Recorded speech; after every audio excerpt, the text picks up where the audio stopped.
जैन जी को सीधे सीधे ये संदेश है हो कि सकता भाई है। अगर आप पार्टी से जुड़ेंगे तो आपको पार्टी में आगे बढ़ने के मौके मिल सकते हैं। ज़रूरत पड़ने पर आप जो है अगर काबिलियत होगी हाँ। तो आप अध्यक्ष भी बन सकते हैं। क्लियर समझ ये नितिन नवीन जी के बेस पे या कंधे पे चढ़ के भारतीय जनता पार्टी चाहती है कि ममता जी का मुकाबला कर पाएंगे, तो मुझे नहीं लगता। बात जब आती है परिवारवाद की तो बीजेपी इस पर क्यों बात नहीं करती कि बीजेपी में आज मोदी सरकार में जितने मंत्री हैं ज़्यादातर तो उसी हायरार्की से आए हैं। हम एक साथ बढ़ें, हम एक साथ खाएं, हम एक साथ बातचीत करें, हम एक साथ चाय पिएं, हम एक साथ पकौड़े खाएं, हम एक साथ भोजन करते हुए इस देश को एक ऐसी दिशा में लेकर जाएं कि जहां से ये फर्स्ट इकोनॉमी बन पाए। हमने बीजेपी में अटल आडवाणी की जोड़ी देखी, हमने बीजेपी में मोदी और अमित शाह की जोड़ी देखी, अब हम मोदी जी के साथ नितिन नवीन की जोड़ी देखेंगे। इन तीनों जोड़ियों में आप क्या फ़र्क पाते हैं? जब ममता जी अपने भतीजे को ला सकती हैं, जब उड़ीसा के जो है पटनायक जी आ सकते हैं, तो मोदी जी क्यों नहीं ला सकते? वो तो इतनी स्ट्रांग व्यक्ति हैं। नमस्कार, मैं हूं यूसुफ अंसारी और आप देख रहे हैं न्यूज़ इंडिया 24x7।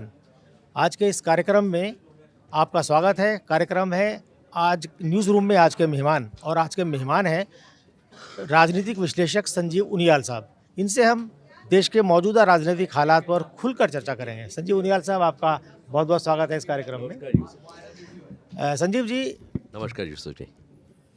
बहुत बड़ा चेंज हुआ है। बीजेपी ने अब तक का सबसे युवा राष्ट्रीय अध्यक्ष चुन लिया है नितिन नवीन के रूप में। उन्होंने कार्यभार संभाल लिया है।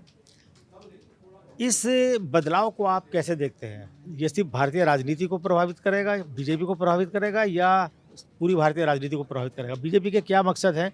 मोदी का, शाह का क्या मकसद है नितिन नवीन को दुनिया की सबसे बड़ी पार्टी की कमान देने के पीछे?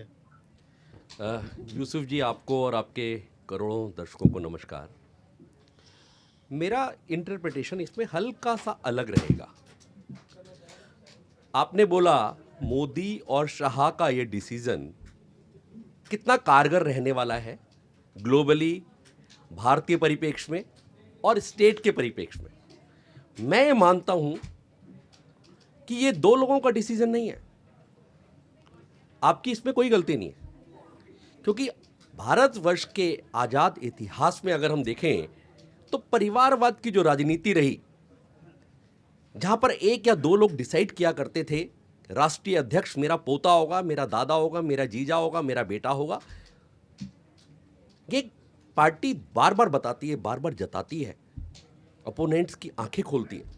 पार्टी विजा डिफरेंट विजन, विजा डिफरेंट सोच, संगठनात्मक पार्टी के ढांचे में कैसे उसको ढांचे को नींव के साथ तैयार किया जाता है।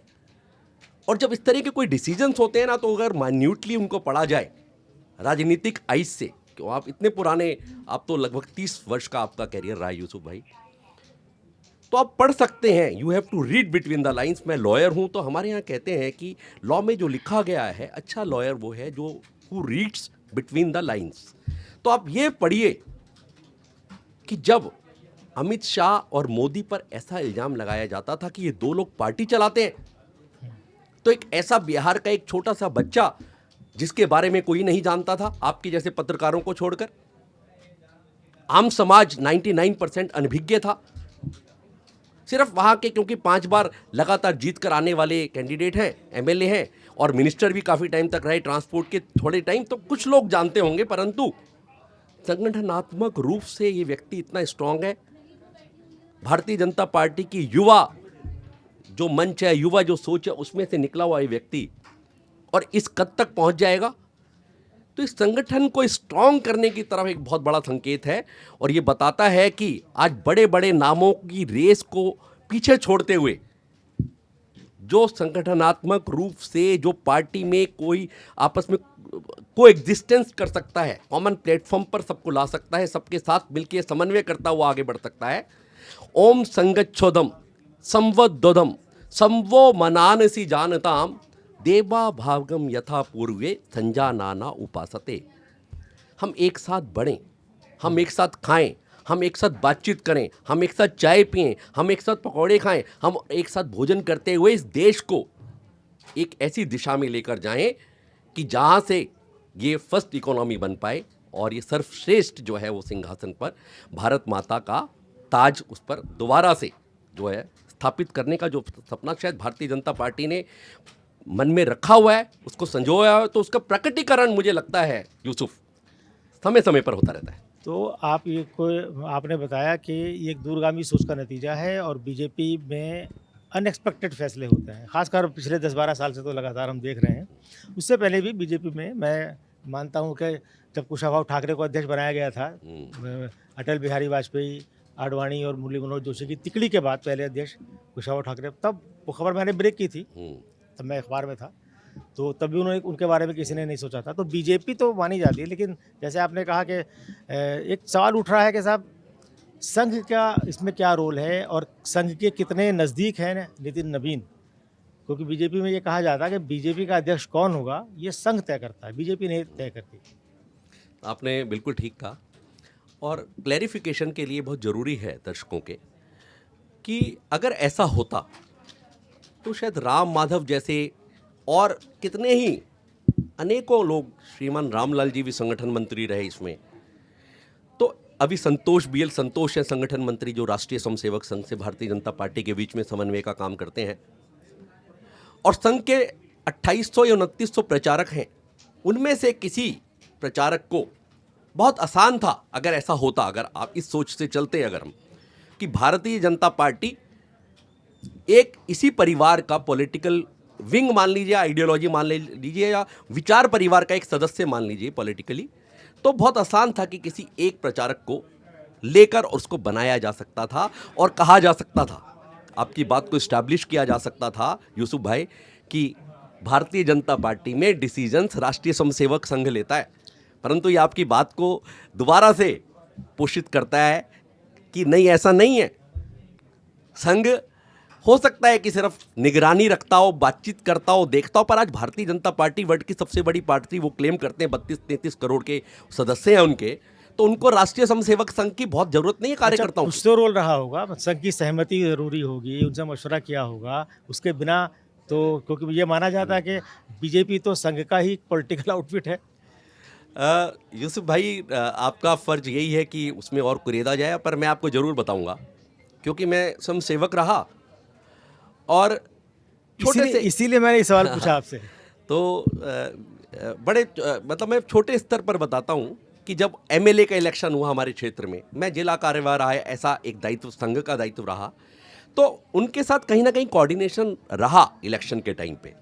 इलेक्शन के टाइम पे जब कोऑर्डिनेशन रहा तो कुछ संघ के कार्यकर्ता भी, उस टाइम की बात कर रहा हूँ मैं, आई एम नाउ 58-57, तो 57 साल का हूँ, तो उस लगभग 20-25 साल पुरानी बात बता रहा हूँ, जब भारतीय जनता पार्टी के MLA इंडिपेंडेंटली आने लगे, मैं पीतमपुरा रहता था, तो वहाँ पर आप जो पूछना चाह रहे हैं उससे काफ़ी क्लैरिटी होगी कि उन जो कार्यकर्ता घोषित हुए वहाँ, उनके साथ मिलकर 1-1.5 महीने काम किया संघ के कार्यकर्ताओं ने।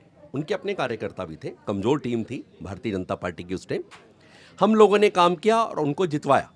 जितवाने के बाद मुझे अच्छे से याद है यूसुफ भाई, जितवाने के अगले दिन जब माल्यार्पण हो गया, जीत हो गई, जीत के घोष की यात्रा शुरू होनी थी, तो उस घोष में राष्ट्रीय स्वयंसेवक संघ के स्वयंसेवक भी शामिल होंगे नहीं होंगे, ये देखने वाली बात थी। तो उससे पहले ही सुबह सुबह विभाग कार्यवाही मेरे पास आ गए, जो मेरे से ऊपर दायित्व, जो ये बड़ी आपको पता है ढांचा पूरा एक ऐसा है, उन्होंने आके कहा, संजीव आपने बढ़िया काम कर दिया, आपने एक योजनाबद्ध तरीके से हमारे एक आइडियोलॉजी के विचार परिवार के व्यक्ति को जितवा दिया, जीत गए वो।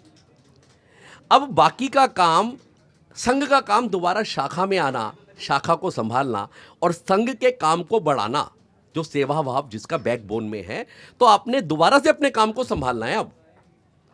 और आप हैरान होंगे कि उस दिन के बाद मैंने अपने कार्यकर्ताओं को संभाला और हमने दोबारा से अपने काम में लग गए। भारतीय जनता पार्टी अपना काम करने लगी, वहाँ के MLA अपना काम करने लगे। पर हाँ, ये बहुत ज़रूरी है इस टाइम बताना, बड़ा इंटरेस्टिंग है। मुझे अच्छे से याद है कि जो MLA थे, एक दिन वो अपनी गाड़ी वाड़ी में पूरे 3-4 लोगों के साथ मेरे घर के आगे रुके। पिताश्री ने दरवाज़ा खोला तो वो खुश हो गए कि भाई MLA सब आए हुए हैं। तो आए अंदर, और भाई संजीव जी क्या हाल है, आपने हमें जितवाया, आपने हमें MLA बनाया, पर उसके बाद आपके दर्शन नहीं हुए कभी। मेरे पास आप दोबारा नहीं आए किसी काम को लेके या किसी नाम को लेके या किसी और तरीके से आप मेरे से मिलने नहीं आए दोबारा। तो मेरे आसपास जो रहा फ़ायदा भी उसी को होगा, इनडायरेक्टली उन्होंने बोला। तो मैंने कहा जी ठीक है, आप जितना काम था मैंने उसको टाला। कुल मिलाकर आपने जो बताया उसका लबोलुआब ये है कि संघ और बीजेपी ये रेल की पटरियों की तरह पैरेलल चलते हैं और जब जरूरत पड़ती है एक दूसरे की मदद करते हैं। पैरेलल ऐसा है यूसुफ भाई, उसमें हमारी जैसे भारतीय जनता पार्टी है ना, राष्ट्रीय स्वयंसेवक संघ के ऐसे 52 और संगठन है। जी जी जी। अधिवक्ता परिषद भी है, एवीवीपी भी है, विद्यार्थी परिषद के अलावा आपको पता है कि खेतों में काम करने वाले फार्मर्स भी हैं, फार्मर वाला भी है, बीएमएस है ना, भारतीय मजदूर संघ भी है भी। तो आपको मैं बता रहा हूं कि ऐसी एक भारतीय जनता पार्टी है। तो अगर आप सोचते हैं कि हम बीएमएस के पैरेलल चल रहे हैं या एवीवीपी के पैरेलल चल, नहीं, जहां भी संघ का समसेवक, मूल रूप से संघ का समसेवक एक आइडियोलॉजी तैयार करेगा, एक देश के लिए एक ऐसा ताना बाना तैयार करेगा और जहां जरूरत होगी वो जाके फिट हो जाएगा। आज समाज में कोविड की जब आवश्यकता हुई तो आपने देखा जो सेवा परिषद जो थी हमारी, विद्यार्थी परिषद ने बहुत बढ़ चढ़ के काम किया और ये सेवा भारती ने कितना बढ़ के काम किया, सेवा भारती के साथ संघ के समसेवक लग गए। तो ऐसा ही कुल मिला के ये है कि सिर्फ भारतीय जनता पार्टी नहीं, क्योंकि ये चकाचौंध रहता है, ग्लैमर रहता है पॉलिटिक्स में, इसलिए शायद भारतीय जनता पार्टी को आप ज़्यादा कवर कर पाते हैं। जी। तो नितिन नवीन के नेतृत्व में पार्टी कितना विकास करेगी, ये भी कहा जा रहा है कि साहब नितिन नवीन जो है वो एक तरह से मोदी शाह जो फैसले लेते हैं और जो स्ट्रेटजी बनाते हैं उसको सिर्फ फॉलो करेंगे, उसे एग्जीक्यूट करेंगे, उससे ज़्यादा उनका रोल नहीं होगा। अभी 5 राज्यों में चुनाव आ रहे हैं, बहुत जल्द आ रहे हैं चुनाव, इसमें से सबसे महत्वपूर्ण है पश्चिम बंगाल। और ये भी कहा जा रहा है कि चूँकि वो कायस्थ जाति से आते हैं, हालांकि बीजेपी जाति की राजनीति नहीं करती, ऐसा क्लेम करते हैं, लेकिन वो कहा जा रहा है, चर्चा उसी दिन से जब से उन्हें कार्यवाहक राष्ट्रीय अध्यक्ष बनाया गया था तब से ये चर्चा है कि पश्चिम बंगाल में कायस्थ जाति का एक अच्छा वर्चस्व है। ज्योति बसु उसी जाति के थे, तो नितिन नवीन को अध्यक्ष बनाकर पार्टी कायस्थ जाति को अट्रैक्ट करना चाहती है, साथ ही जो जेन ज़ी है उसको अट्रैक्ट करके अपना सोशल दायरा बढ़ाना चाहती है और उनके सहारे वो पश्चिम बंगाल में कम से कम इस बार सत्ता में आना चाहती है हर हालत में, और उसमें नितिन नवीन का बड़ा रोल रहने वाला है। आपका इसके अंदर क्या एनालिसिस है? यूसुफ अंसारी भाई, आपकी दूसरी वाली बात को मैं पहले लूँगा, जेन जी वाली बात तो मैं मान सकता हूँ, इससे तो मैं इत्तेफाक रखता हूँ कि यंग लोगों को लेना, मुझे लगता है कि कोई भी एक ऑर्गेनाइजेशन, कोई भी एक परिवार में भी ऐसा होता है, जब पिताजी, याद होगा आपको, आपके पिताश्री भी करते होंगे कि भाई ये काम इसको दे दो, जबकि कर सकते थे, तो वो डेवलप करते हैं कि नहीं यार ये घर में शादी है, सब्जी तू लाएगा, पनीर तू लाएगा, टेंट का काम तू देखेगा, सारे बच्चों को डेवलप करने की कोशिश करते हैं। तो बच्चों को डेवलप, अगली जनरेशन को डेवलप करना हमारा पार्ट एंड पार्सल है। और ऑस्ट्रेलिया और इंडिया का मैच जब होता था, आपको याद होगा, जो जॉन्टी रीड्स, और मुझे याद आता है कि इनकी एक पैरेलल टीम यूसुफ भाई स्टेडियम के अंदर बैठी रहती थी जी। जब टॉप के 3-4 लोगों को हटा के अगला मैच खिलाते थे तो वी यूज्ड टू सरप्राइज। यार सचिन तेंदुलकर, गवास्कर, गुंडप्पा विश्वनाथ, ऐसे प्लेयरों को तो इन्होंने बाहर बिठा दिया, और दूसरे प्लेयरों को जबकि वो ठीक ठाक थे, एक मैच में उनको मौका दे दिया। तो उससे क्या निकलता था, उस टाइम अजीब लगता था, पर आज समझ आता है कि एक पैरेलल विंग, एक पैरेलल 11 लोगों की एक टीम और तैयार करी जाती थी। तो भारतीय जनता पार्टी संगठन से रिलेटेड है, इंटरनेशनली नहीं, हमारे यहाँ तो हमेशा होता रहा जी। चाणक्य ने चंद्रगुप्त को डेवलप किया। तो अगर इतनी बढ़िया नेतृत्व, साथ में इस तरह के यंग व्यक्ति को फीड करते हुए एक संगठनात्मक पार्टी आगे बढ़ती है, तो मुझे लगता है कि देश का भविष्य, बीजेपी का तो है ही, भारतीय जनता पार्टी का तो भविष्य उज्जवल है ही। साथ में जैन जी को सीधे सीधे संदेश है हो कि सकता भाई है। अगर आप पार्टी से जुड़ेंगे तो आपको पार्टी में आगे बढ़ने के मौके मिल सकते हैं, जरूरत पड़ने पर आप जो है अगर काबिलियत होगी हाँ। तो आप अध्यक्ष भी बन सकते हैं। क्लियर बन समझ सकते हैं। ये मैसेज। अरे एक वो आपने पश्चिम शायद वो एक और बंगाल। पूछा था मोदी जी वाला, जी कि मोदी जी ने मतलब जो बोला, तो मैंने आपसे बोला कि यहाँ पर ऐसा नहीं कि मोदी जी और अमित शाह ही फैसला लेंगे। उसके लिए आपने कल वाला आपने भाषण देखा, मैं देख रहा था, आपने देखा होगा जरूर। मोदी जी ने क्या बोला, it speaks volume about Bharatiya Janata party. Modi ji कहते हैं, मैं 5 बार एमएलए रहा, स्टेट का हेड रहा, मैं 3 बार से प्राइम मिनिस्टर हूं, पर आपने सुना शायद यूसुफ भाई, उन्होंने बोला पर मैं आज नितिन नवीन मेरे बॉस हैं, क्योंकि इस पार्टी के अध्यक्ष हैं, मंच से बोला। तो ये बात भी सीखने लायक है। कहने की बात कुछ और होती है और अंदर की बात कुछ और होती है। जी आप कह सकते हैं ये बात। तो पश्चिम बंगाल में क्या आप देखते हैं कि नितिन नवीन के नेतृत्व में पश्चिम बंगाल में बीजेपी कहाँ तक जाएगी? पिछली बार तो 3 से सीधे 70 पे पहुंची थी। यहाँ व्यक्ति की बहुत वैल्यू नहीं रहती, मैंने ये देखा यूसुफ भाई। मैं यहाँ पे जब बताया आपको जिला कार्यवाह, उसके बाद मुझे कोई और दायित्व मिला, मुझे लगा उस काफ़ी लोगों को लगा कि अगला जिला कार्यवाह संजीव जी मेरे से अच्छा काम किया जिला कार्यवाह ने। तो अगर नितिन नवीन जी के बेस पे या कंधे पे चढ़ के भारतीय जनता पार्टी चाहती है कि चाची 400 वो ममता जी का मुकाबला कर पाएंगे, तो मुझे नहीं लगता कि भारतीय जनता पार्टी गलतफहमी पालती होगी। उसका अपना स्ट्रक्चर बड़ा स्ट्रांग है वहाँ। तो अगर नेतृत्व चेंज हुआ है, इसका मतलब आइडियोलॉजी चेंज नहीं हुई, उसकी गति चेंज नहीं हुई, उसकी दिशा चेंज नहीं हुई, उसका काम करने का तरीका चेंज नहीं हुआ, व्यक्ति चेंज हो सकता है। ये मोदी जी ने कल बोला भी शायद अपने भाषण में।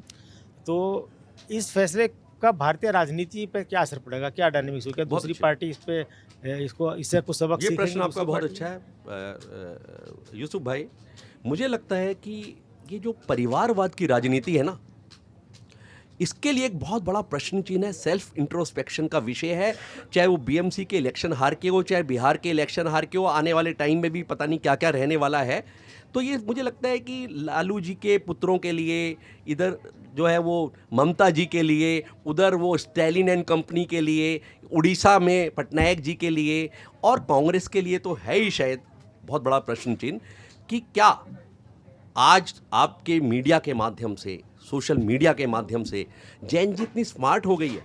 आप देखिए, उनको पता है कि हमारा उज्जवल भविष्य, हमारा फर्स्ट इकोनॉमी बनाने में कौन सी पार्टी है जो करप्शन फ्री है, जो कि भाई भतीजावाद पर विश्वास नहीं रखती, जो कि मैथिली जैसी छोटी सी बच्ची को जो है वो टिकट देके जो है नेता बना सकती है। तो ये जब इस तरह की चीज़ें नज़र आती हैं तो लोगों को एक मोटिवेशन मिलता है, अच्छी छवि के लोग संजीव जो है जी, आपने बहुत पॉलिटिक्स में आते अच्छी हैं। बात कही जातिवाद परिवारवाद को लेकर के, लेकिन जैसे आपने एग्जाम्पल दिया मैथिली का, इस तरह तो कांग्रेस में भी राहुल गांधी ने मीनाक्षी नटराजन को एमपी बनाया, अशोक तंवर को चुना, और बहुत सारे लोगों को उन्होंने इस तरह से चुना और वो अच्छा परफॉर्म किए।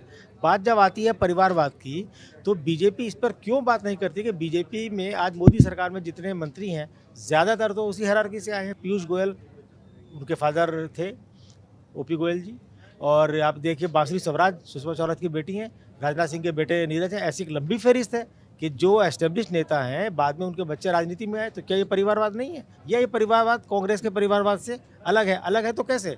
अलग नहीं कहना चाहिए, कॉमन प्लेटफॉर्म नहीं है कि आपके अध्यक्ष कितने रहे। आपके यहाँ अध्यक्षता जो है मेरा बेटा करेगा, चीफ मिनिस्टर बनेगा, तो अगर मैं जेल में चला जाऊंगा तो मेरी वाइफ बनेगी, और अगर नहीं होगा तो मेरी बहू बनेगी। तो ये जो नज़र, एक बिल्कुल उसका नज़र दिखना एक अलग आता है बिल्कुल।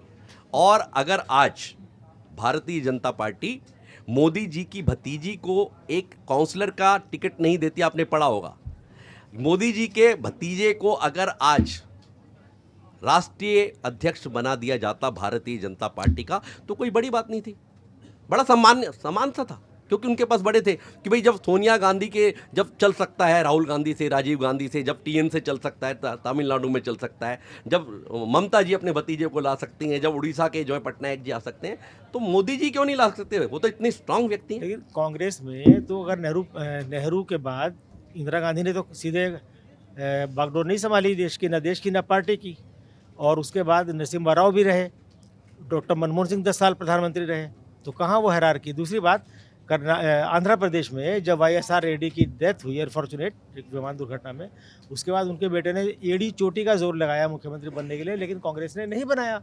और कोई ऐसा एग्जाम्पल नहीं कि किसी मुख्यमंत्री के डेथ के बाद कांग्रेस ने उसके बेटे को मुख्यमंत्री बना दिया हो। हिमाचल में माना जा रहा था कि साहब वीरभद्र सिंह की पत्नी या उनका बेटा मुख्यमंत्री बनेगा, नहीं बनाया। एक नया नाम लाए, सुक्खू, उससे पहले शायद कोई जानता भी नहीं था। आपकी बात का जवाब आपके प्रश्न में है। हमारे यहाँ सिर्फ गांधी परिवार से लिंक लोग बनेंगे, हमें किसी एक परिवार की राजनीति को सींचना नहीं है, उसको उर्वरक नहीं देना, उसको नहीं देनी ऑक्सीजन, सिर्फ गांधी परिवार को देनी ऑक्सीजन। अभी तो खड़गे जी अध्यक्ष हैं। कमजोर व्यक्ति को बनाओ, बूढ़े व्यक्ति को बनाओ, दौड़ ना सके, भाग ना सके, राहुल गांधी को कॉम्पीट ना कर सके।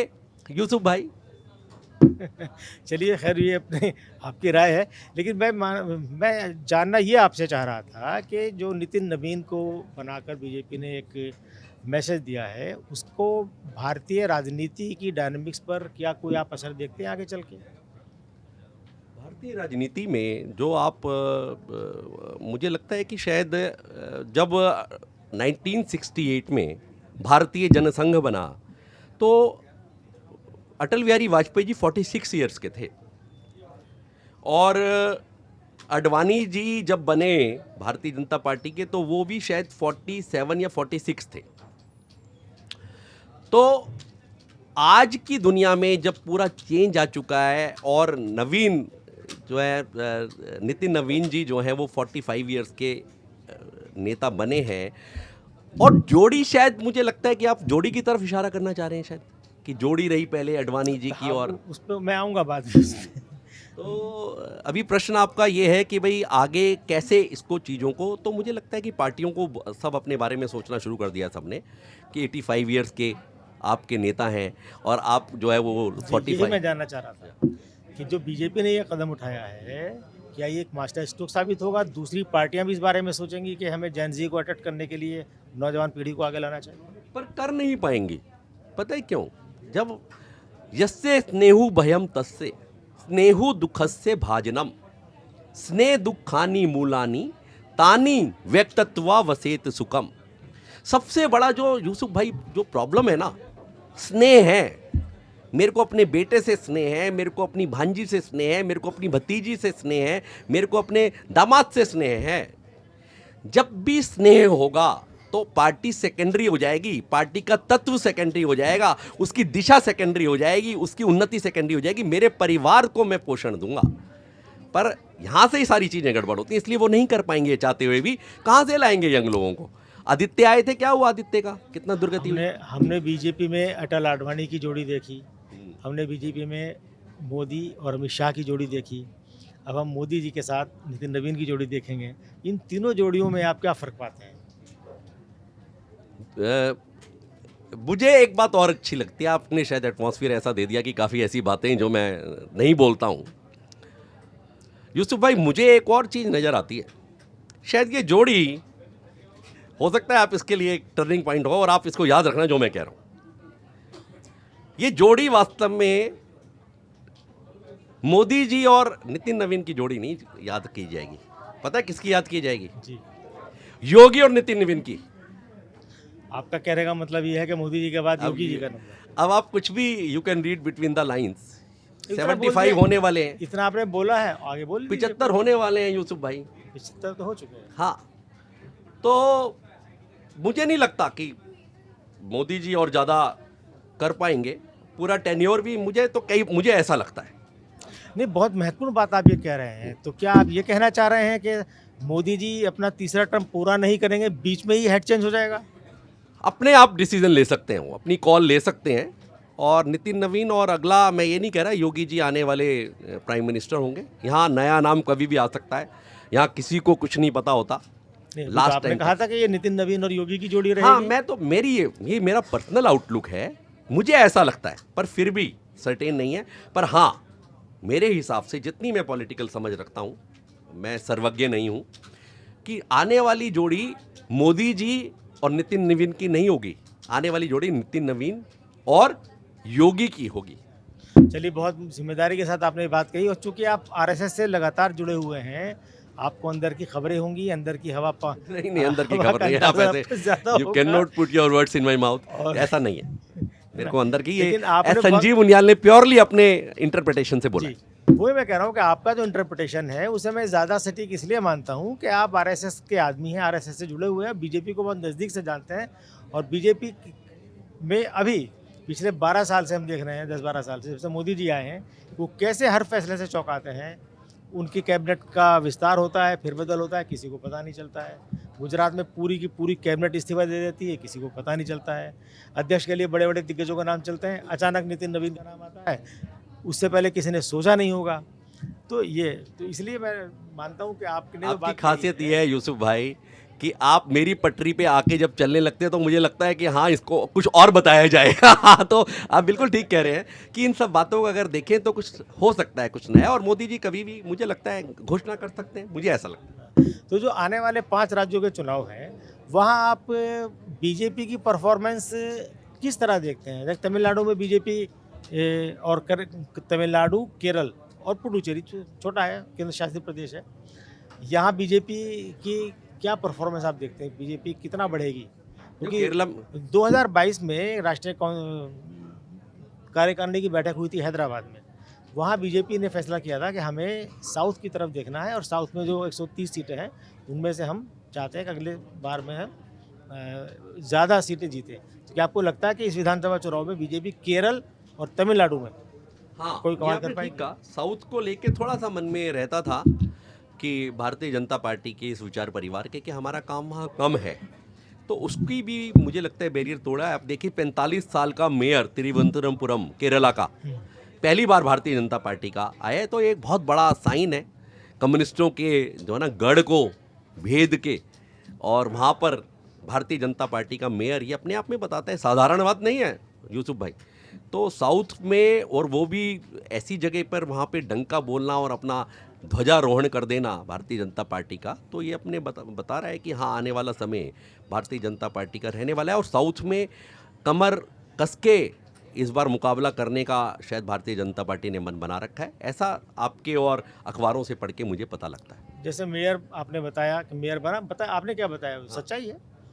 तो क्या उसका फ़ायदा बीजेपी को आने वाले विधानसभा चुनाव में मिलेगा, और अगर मिलेगा तो कितना, तो कितनी सीटें बीजेपी एक्सपेक्ट कर सकती है केरल में इस बार? सीटों के बारे में तो नहीं बता पाऊंगा आकलन में आपको अभी, पर भारतीय जनता पार्टी अच्छा करेगी, आप देखिएगा, क्योंकि मनस्थिति पता लगती है व्यक्ति की। 45 साल से ऐसे ही यहाँ पर था, आपने देखी 35 साल से महाराष्ट्र में, मुंबई में, पर वहाँ पर कम्युनिस्टों का गढ़ माना जाता है। एक ही स्टेट रह गया, वेस्ट बंगाल उनसे छिन गया, मणिपुर, त्रिपुरा, तो अब एक ही स्टेट रह गया है, तो वहाँ पर भी बिल्कुल हार्ट में उसमें जाके उनके गढ़ में उसको भेद देना कोई मामूली बात नहीं यूसुफ भाई। ये आने वाले टाइम के लिए ये आपको घोषणा दे रही है, इन रोड्स बनाना, वो भी ऐसी जगह पर तिरुवनंतपुरम में। मुझे लगता है कि मेयर बनना छोटी बात नहीं है, और ये बताती है कि आइडियोलॉजी की वहाँ अंदर पकड़ हो रही है। यहाँ पर व्यक्ति की यहाँ कैडर बेस्ड पार्टी है, ये कैडर काम कर रहा होता है, तब होता है ऐसा काम। और साथ में बिल्कुल आपने कहा थर्ड स्टेटा के जो इलेक्शंस होते हैं, ये जो म्यूनिसिपल्स के इलेक्शंस होते हैं, ये तो प्योरली डेवलपमेंट पे होते हैं। ये तो प्योरली बताते हैं कि वहाँ पर कौन व्यक्ति काम करता है, कौन मिलता है, कौन गलियाँ ठीक कर रहा है, कौन नालियाँ ठीक कर रहा है, कौन उनसे उनके टच में है रेगुलर। तो आपने बताया कि बीजेपी बेहतर करेगी, पश्चिम बंगाल में आप बता ही चुके हैं। पश्चिम बंगाल में क्या आपका है? पश्चिम बंगाल में मुझे लग रहा है कि इस बार अच्छा भारतीय जनता पार्टी इस बार सरकार बनाएगी, सरकार बनाएगी भारतीय जनता पार्टी, ऐसा मुझे ऐसा महसूस होने लगा है। उसके पीछे क्या वजह है, क्यों ऐसा महसूस होता है आपको? भाई एक तो जो अभी ब्लंडर कर दिया ममता जी ने, आपने देखा कि अभी सुप्रीम कोर्ट में, मैं उस दिन था, मैं कई टीवी चैनल्स पे भी उस टाइम बैठा, तो मतलब हैरान था। Court was surprise. कोर्ट अलग नहीं चलता, कोर्ट में जो देखिए आप, ये डॉक्स वाला जो जजमेंट आया, कोर्ट्स की अपनी भावनाएं और जो आपने डिजिटलाइज किया है सारा, सब कुछ दिख रहा था। आप सिर्फ एक जैन प्रतीक जैन को लेने के लिए आईपैक का आपने एक मोबाइल और एक लैपटॉप उठाने के लिए आप आ गए एक फाइल के साथ। ये बताता है कि उसके अंदर आपके कोई बहुत इंपॉर्टेंट डॉक्यूमेंट्स थे, जो आपकी कहीं बैकबोन उसमें थी, करप्शन की बैकबोन थी, क्या थी, अपने आप में एडमिशन, हमारे यहाँ लॉ में कहते हैं एडमिशन है अपने आप में, कि आपने एडमिट कर रही हैं आप कि हाँ यू आर अ कल्प्रिट। तो ये सब चीज़ें जो शुरुआत में गड़बड़ हुई, करप्शन फ्री, अभी आपने देखा कि अभी कोल स्कैम में कितना 2650 का घोटाला, अभी कल मैं पढ़ रहा था 2600 करोड़ का एक घोटाला और किसी ने किया बैंक के थ्रू, वहाँ वेस्ट बंगाल ने, ईडी ने वो भी जो है वो क्योंकि एफआईआर की थी उसको उजागर किया। तो करप्शन से भरपूर है, और डेवलपमेंट के नाम पे बहुत बड़ा जीरो है, और प्योरली एंटी हिंदू पॉलिसीज हैं। तो आपको लगता है कि जहाँ जहाँ बीजेपी की सरकार है, खासकर डबल इंजन की सरकार है, बीजेपी बड़ा इसको लेकर चलती है कि भाई डबल इंजन की सरकार, और कई जगह तो ट्रिपल इंजन की सरकार हो जाती है, एमसीडी भी उनके पास होती है, तो वहाँ बेहतर काम होता है, विकास का काम ज़्यादा होता है। बिल्कुल होता है, ये अभी लोग इंदौर महसूस में करने जो लगे हैं। अभी इंदौर में जो हुआ, सरकारी आंकड़ों के मुताबिक 15 लोग और गैर सरकारी आंकड़ों के मुताबिक करीब 23, 24 या 25 लोग दूषित पानी पीने से मर गए। ऐसा पानी पीने से जिसमें सीवर लाइन का पानी मिला हुआ आ रहा था। उसमें सरकार ने एक्शन के नाम पे वहाँ के जो कमिश्नर थे उनका तबादला कर दिया और जो डिप्टी कमिश्नर थे उनको सस्पेंड कर दिया। इन 15 या 25 लोगों की मौत का जिम्मेदार कौन? क्या उन पर कोई कड़ी कार्रवाई? और ये कैसा विकास है? बीजेपी के एक पार्षद ने 1 साल पहले कहा था कि भाई ऐसा हो सकता है यहाँ पर, इसे रोकिए। सीएजी की रिपोर्ट में 5 साल पहले बात आई थी कि पानी सीवर लाइन अलग और वाटर लाइन अलग करनी चाहिए। उस पर कोई एक्शन नहीं किया। तो ये काम किया डबल इंजन की सरकार ने। 2003 से मध्य प्रदेश में लगातार बीजेपी की सरकार है। देखिए, इसे डबल ट्रिपल इंजन को दोष ना देके, ये बहुत दुर्भाग्यपूर्ण है। ये घटना आपने कोट की है कुछ पॉलिटिकल मेरे आर्ग्यूमेंट्स को थोड़ा स्लैश करने के पॉइंट ऑफ व्यू से, पर मैं इसको लेके बहुत ही भावनात्मक हो गया हूँ, संवेदनशीलता के साथ। हम सबको इसके लिए दर्द रखना ही चाहिए मन में। जिस घर में, जिस परिवार का कोई बच्चा या कोई पिता या कोई भी सदस्य जाता है, उससे पूछिए, उसके घर में मातम जाता नहीं है, अंधेरा नहीं जा पाता है, सूर्य की किरणें नहीं देख पाता वो घर। तो बहुत दुखद है। और ये जो 2 एक्शन लिए हैं, ये कितने पर्याप्त है नहीं पर्याप्त है, कोर्ट में केस है और कोर्ट बिल्कुल आड़े हाथों लेगा। और ऐसे लोगों पर आप बिल्कुल ठीक कह रहे हैं यूसुफ भाई, कड़े हाथों से, आयरन हैंड से इनको सरकार को लेना चाहिए।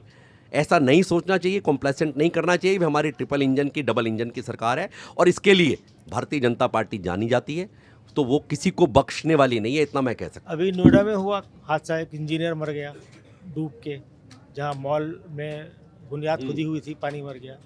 वहाँ क्या हुआ? ना डिजास्टर मैनेजमेंट की टीम बचा पाई, जिनकी जिम्मेदारी थी वो नहीं बचा पाए। तो क्या सिर्फ अधिकारियों पर काज गिरा के ही काम बन जाएगा? और इसलिए लापरवाही के लिए आखिर जिम्मेदार कौन है? हाँ, ये एक प्रश्न, गंभीर प्रश्न है और इनके लिए सरकार होती है और एडमिनिस्ट्रेशन इसीलिए होता है, शासनम दंडेन। योगी जी के लिए तो पूरा संसार जानने लगा, शासनम दंडेन। अगर शासन चल सकता है तो दंड से चल सकता है। आप देखिए ना, सबने प्रदेश छोड़ दिए, वो लंगड़ा होकर घूमते रहते हैं, हर रोज गोलियां लगती हैं। तो आपको लगता है कि अधिकारी को सस्पेंड नहीं किया जाएगा? उन्होंने कर दिया है। आपने देखा होगा कि वो जो नोएडा के वो थे, सीईओ है, उन्हें हटा दिया सीईओ को है। हटा दिया है। तो क्या उसका छोटी हटाना- बात नहीं है, उसका- खास तौर से लाया गया उनका- था। उनका हटाया जाना काफी है या मौत का जिम्मेदार कौन है? ये भाई क्या- मौत के ये जिम्मेवार जो होगा उसके मौत- अगेंस्ट लॉ में जो है एफआईआर होगी उनकी, कौन क्यों है? नहीं होगी? आप लॉयर भी हैं। ऐसे मामले में जब प्रशासनिक लापरवाही की वजह से लोगों का कहना यह है, खासकर जो डिलीवरी बॉय जो उसको बच्चे को लड़के को बचाने के लिए खुद कूदा ठंडे पानी में, बाकी लोग नहीं कूद पाए, जिनकी जिम्मेदारी थी वो नहीं कूद पाए, जिनको तनख्वाह मिलती है। जिनको तनख्वाह मिलती इसी काम के लिए। मैं तो उसने ये बताया कि भाई वो 1.5 घंटे तक, लगभग 1.5 से 2 घंटे का समय था, उसे नहीं बचाया जा सका। तो उसके पर बैरिकेडिंग होनी चाहिए थी, टीन की चादरें लगनी चाहिए, नहीं लगाई गई। तो ये क्या मामला मौत क्या बोलते हैं उसको, गैर इरादतन हत्या का मामला नहीं है? भाई बिल्कुल, और ये इसके लिए जिम्मेदार कौन हो सकता है? ये आप बिल्कुल ठीक कह रहे हैं कि हम लॉ क्या कहता सब है? उस परिवार के साथ हैं। लीगल पॉइंट से आप बताइए। लीगल पॉइंट पे तो जो कंसर्न्ड लोग हैं सोसाइटी के, दो आपको देखा होगा बिल्डर्स के अगेंस्ट भी एफआईआर हुई है, उनके अगेंस्ट एफआईआर होनी चाहिए। बीएनएस के सख्त से सख्त कानून में विकेरियस लायबिलिटी बनती है, सीधी सीधी कॉम्पनसेशन तो मिलता है, उनको सलाखों के पीछे जाना बनता है। ट्रायल होगा थोड़ा सा यूसुफ, हमारा एक, इसीलिए हम डेमोक्रेटिक माना जाता है। ये नहीं कि वेनेजुला दिखा उस पर कब्जा कर लिया, जैसे वैन में से 2 हस्बैंड वाइफ को उठा के रातों रात ले गए।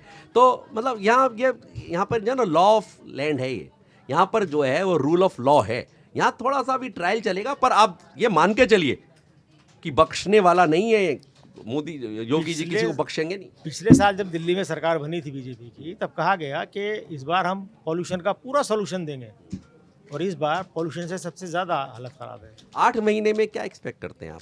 कितने साल चाहिए? मुझे नहीं पता भारतीय जनता पार्टी को कितना चाहिए, पर भारतीय जनता पार्टी जिस हिसाब से चल रही है, आप देखिए क्रूज चलने वाले हैं जमुना में, इस बार भी हमने देखा। और हाँ, तो अभी मुझे लगता है कि आने वाले टाइम में थोड़ा सा सब्र रखेंगे। यमुना तो की सफाई होगा। का एक अलग मुद्दा है, जो वादे किए गए थे। और वो कूड़े के ढेर हैं उनका भी, तो ये सब जो देके गए हुए हैं, आप देखिए कि पहले 2000 दिल्ली में तो ट्रिपल इंजन की सरकार है। 2014 में जब सरकार आई तो वो गड्ढे ही भरती रह गई, आपको याद है? कुछ नज़र नहीं आया क्या होगा, पर दूसरे और तीसरे टर्म में नज़र आने लगा कि क्या करके गए। तो थोड़ा सा वेट, हम तो 15 साल राज करेंगे, हम खूब कूड़ों के ढेर बना देंगे, हम खूब जो है वो पानी को बर्बाद करेंगे, हम लोगों को बिजली फ्री बांटेंगे, हम इसको बिल्कुल चरमरा देंगे पूरी स्थिति। पर अपने आप 8-10 महीने भी वेट नहीं करेंगे। पर लोग साथ हैं भारतीय जनता पार्टी के, वो सुविचार रखते हैं, इसीलिए बार बार चुन कर लाते हैं। तो आप रुकिए, अभी 5 साल क्यों दिया गया? वो टेन्योर अगर 1 साल का ही होता तो प्रश्न बहुत जायज़ था, पर 5 साल का टेन्योर इसलिए दिया गया है, उसके बाद ही आंकलन हो सकता है। चलिए संजीव जी, आपसे बातचीत करके बहुत अच्छा लगा। तमाम अच्छा लगा। मुद्दों पर आपने खुलकर अपनी राय जाहिर की और सभी सवालों के बेबाकी से जवाब दिए। हमारे इस कार्यक्रम में आने के लिए और हमसे बात करने के लिए आपका बहुत बहुत शुक्रिया। धन्यवाद यूसुफ भाई, नमस्कार, धन्यवाद।